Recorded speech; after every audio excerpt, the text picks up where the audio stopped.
Let me tell you how miserable my mornings are without breakfast. I hate everyone. Yes, everyone. Even that old lady who took the last seat on the train. I hate you.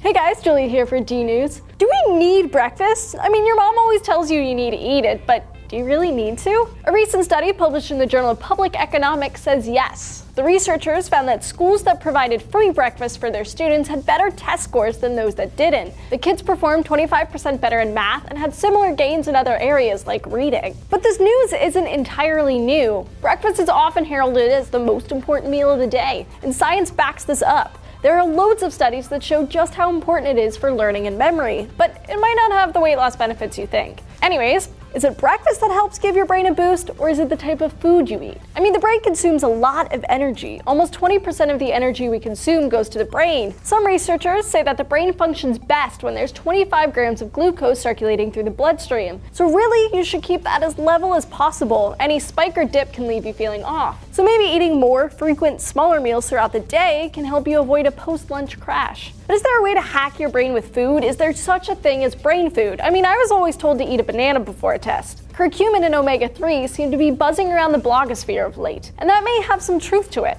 According to a paper published in the National Review of Neuroscience, these nutrients lessen cognitive decline in the elderly and improve cognition in people with brain injuries. Your typical sources of omega-3 are in fish like salmon and in other things like flax seeds and walnuts. Curcumin can be found mostly in turmeric, a type of spice. Other nutrients like iron and B vitamins help memory and brain function in women, while diets high in saturated fats tend to do the opposite. Omega-3s and other micronutrients might be the heavy hitters of brain food. One study published in the American Journal of Clinical Nutrition found that a cocktail of omega-3s, iron, zinc, folate, and vitamins A, B6, B12, and C helped kids in Australia and Indonesia do better on learning and memory tests. Another study published in the journal Appetite by some of the same researchers found that foods low on the glycemic index are better for breakfast. The glycemic index rates food based on how it affects your glucose levels, or level of sugar. The study found that yes, kids' memory and cognitive function do decline throughout the morning, but a low GI breakfast reduced that decline more than a breakfast with a high GI.